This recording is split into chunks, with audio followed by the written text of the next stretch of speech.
Eso que falta, el noticioso postmatutino prevespertino de FM La Tribu que te deja con ganas.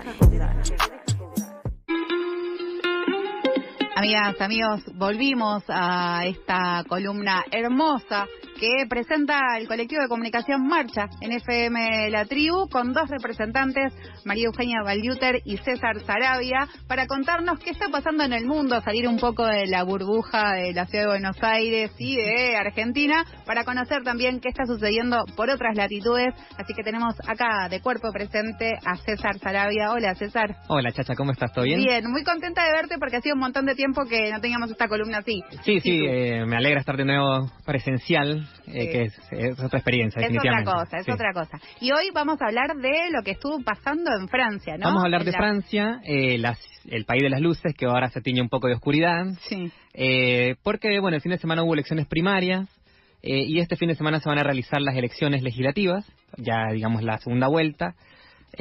Antes que nada, bueno, ahí explicar un poco por favor, qué es lo que se va a elegir. Bueno, habíamos la columna pasada que hablamos un poco de las elecciones del Parlamento Europeo. Vimos, ¿no?, unos resultados bastante favorables para la ultraderecha en distintos países. Uno de esos países es Francia. Bueno, ¿qué pasa con el resultado del Parlamento Europeo, que pone al partido de Macron, que es el actual presidente de Francia, que en un porcentaje muy bajo, como 15%, 16%, versus lo que obtuvo la ultraderecha representada Marine Le Pen, que fue más del 30%.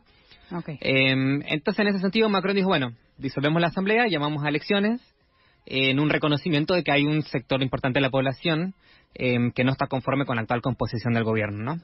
En ese sentido, bueno, se adelantan las elecciones, lo cual lleva, digamos, en 3-4 semanas a hacer una campaña medio a las corridas, con una ultraderecha bien posicionada para digamos, ganar estas elecciones. ¿Qué pasa? Con lo que se elige, digamos, el domingo se va a elegir la composición de la Asamblea Nacional, que es la encargada, en realidad, bueno, Francia tiene como dos niveles de jerarquías. Tiene por un lado el presidente, que es el jefe de Estado, es como el que tiene más poder, pero además tiene un primer ministro, primera ministra, que es la persona que de alguna manera se encarga de ejecutar la política, elegir el gabinete. Sería como una suerte de un jefe de gabinete, pero con un rango constitucional, ¿no? Bien. Este lo elige el presidente. Sin embargo, hay, digamos, una noción de que el primer ministro representa a la Asamblea Nacional, es decir, más o menos representa o va en espíritu, en línea con la composición de la relación de fuerzas que hay en la Asamblea en ese momento. Entonces, y claro, es la elección directa del presidente en este caso quien elige al primer ministro, ¿es claro, así? Pero debe hacerlo teniendo en cuenta las votaciones de sí, esa porque después asamblea. el primer ministro el que va a ir a negociar las leyes, tiene que haber, digamos, ahí un respaldo. Bueno, entonces hay como un doble poder ahí, que generalmente cuando el primer ministro o primera ministra es del mismo partido, no hay mucho problema. El problema la cosa se complica cuando es un opositor, ¿no? Porque hay un cogobierno entre fuerzas políticas, que es el escenario, digamos, que se anticipa muy probable. César, te pregunto algo como para terminar de entenderlo. Sí. O sea, por un lado son las elecciones presidenciales. No, las legislativas. Las legislativas. Este domingo las legislativas. Pero digamos, en el sistema de gobierno particular francés están las elecciones para votar a presidente y por el otro lado las legislativas que vendrían a ser la Asamblea Nacional, ¿no? Sí, así es. ¿Así? Entonces, lo que estás planteando es qué pasa si la Asamblea tiene una composición opositora a quien, o sea, la fuerza opositora del propio presidente. Así es. Listo, entendí perfecto. Bien, exactamente eso. Bueno, y en esa línea, bueno, uno de los resultados, bueno, la primera vuelta nos da luces un poco de lo que podría pasar. Bueno, la elección la ganó con un 33% la Agrupación Nacional, que es el partido que tiene como referente a Marine Le Pen. Por lo cual termina bien posicionada. Es un crecimiento importante el que viene teniendo en los últimos años en términos de votación, con una derecha además que a lo largo de los años se ha ido como hasta cierto punto institucionalizando o normalizando, diríamos más bien, en relación a la posibilidad de que un partido que tiene un discurso fuertemente de extrema derecha, con cuadros de corte muy racista, antimigrantes, digamos, como va ganando como cierta representatividad, y vamos a ver cómo en esta elección ya no es tan repulsiva o tan rechazada por los sectores del establishment económico, ¿no? Entonces, bueno, obtiene un 33%, queda un poco por abajo de lo que las encuestas le daban, que hablaban en algunos casos del 36%, lo cual, digamos, habla un poco de esta movilización que hubo también en los días previos a la elección. Vimos muchos futbolistas, por ejemplo, como un Kylian Mbappé, como un Condé, que salieron a pronunciarse en contra de este partido, pero sin embargo el resultado le da la victoria, que de todas maneras está por verse si esto le alcanza para tener la mayoría absoluta en la Asamblea, que es lo que le permitiría de alguna forma forzar a un cogobierno con Macron. Para tener una idea, bueno, para tener la mayoría absoluta se necesitan 289. Algunas proyecciones que hace Ipsos y otras casas encuestadoras le dan entre 230 y 280. Es decir, que no terminaría de llegar a tener esa mayoría absoluta, sin embargo sí ganaría mucha fuerza en el gobierno. De todas maneras, eso está todavía por verse. Una de las cosas que permite este sistema de primera y segunda vuelta es que se filtran las candidaturas. Vos para entrar a la segunda vuelta tenés que ganar más del 12,5% de tu distrito. Es decir, por ejemplo, la Ciudad de Buenos Aires, quienes pasaron ese porcentaje del total de inscriptos, es decir, del total de votantes de la Ciudad de Buenos Aires, quienes tuvieron más del 12,5, avanzan, pasar a la segunda vuelta. Claro, pasan a la segunda vuelta, y acá generalmente se da un esquema en muchos distritos de 3 fuerzas. Claro, tripartito.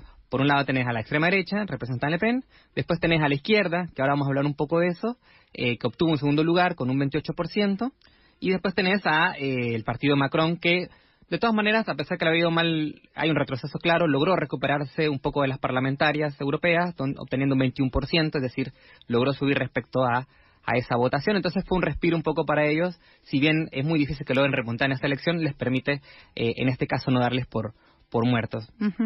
Ok. No, me quedo pensando en ahora, si querés, hablamos de la izquierda, en ciertas lógicas o paralelos que se pueden hacer con nuestro gobierno, ¿no? Es casi inevitable. Pero esta idea de tener el Congreso en contra o buscar mayorías o lo que fuese, me quedo pensando quién pueden llegar a negociar, porque Macron tampoco es que, ¿no?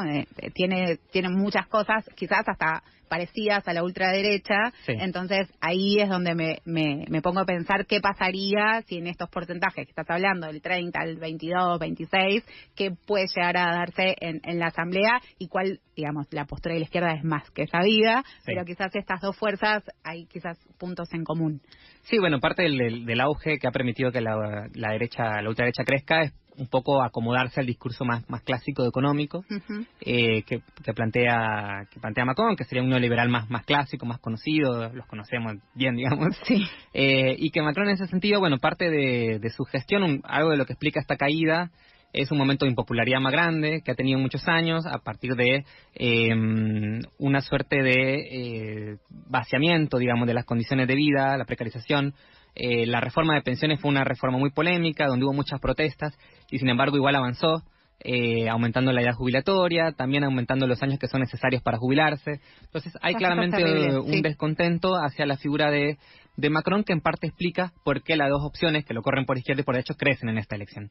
Perfecto. Y en ese sentido, bueno, si bien es cierto esta elección es muy difícil dar por muerto en términos políticos a esta fuerza, sí es cierto que de cara a lo que se viene va a quedar muy golpeada, pensando en un futuro, en una próxima elección presidencial. Hasta ahora Macron era como una suerte de dique, o se había perfilado así en la prensa francesa, bueno, como algo que es un cordón sanitario, que es una frase que se ha popularizado mucho en Europa respecto a quiénes son los que permiten evitar que avancen los extremos.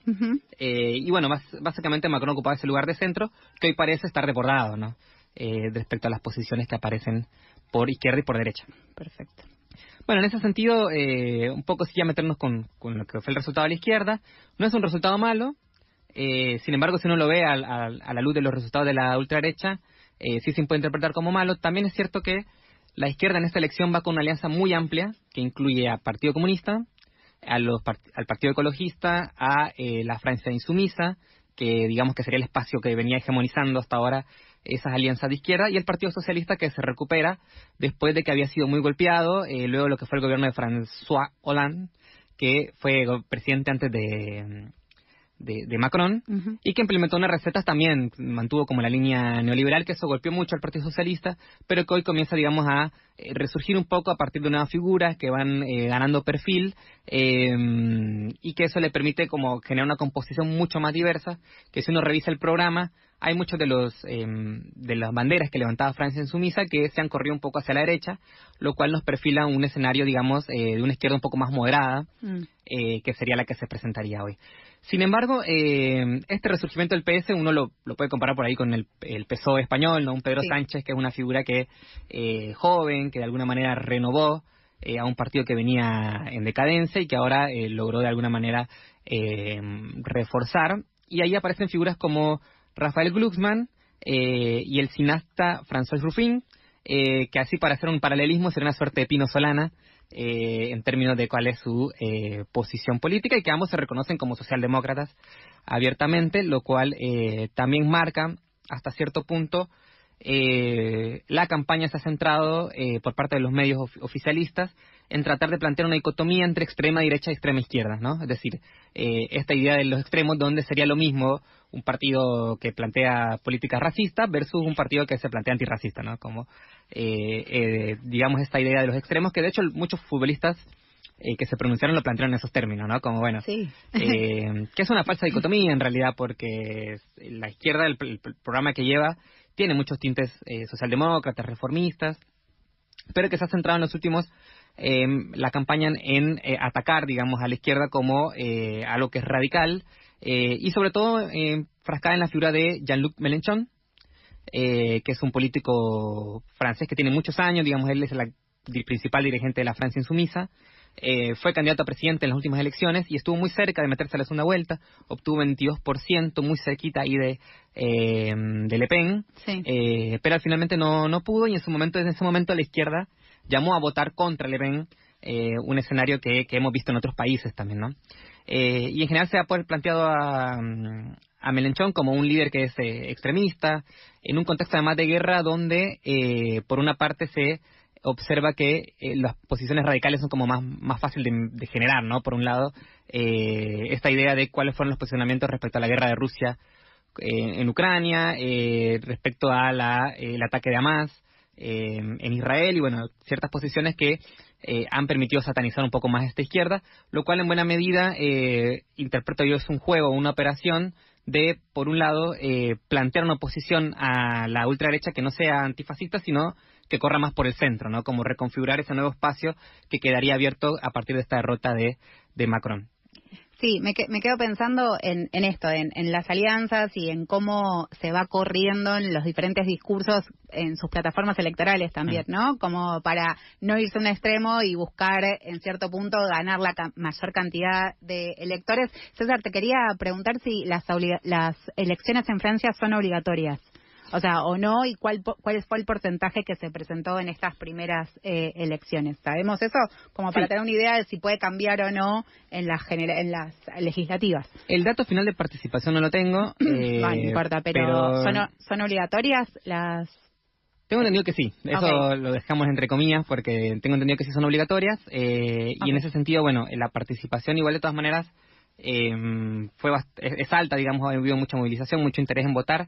Y lo que está pasando mucho, que va a definir, creo yo, el resultado del domingo, es en aquellos, digamos, espacios o en aquellas... distritos. Sí, esos distritos políticos donde la derecha salió bien.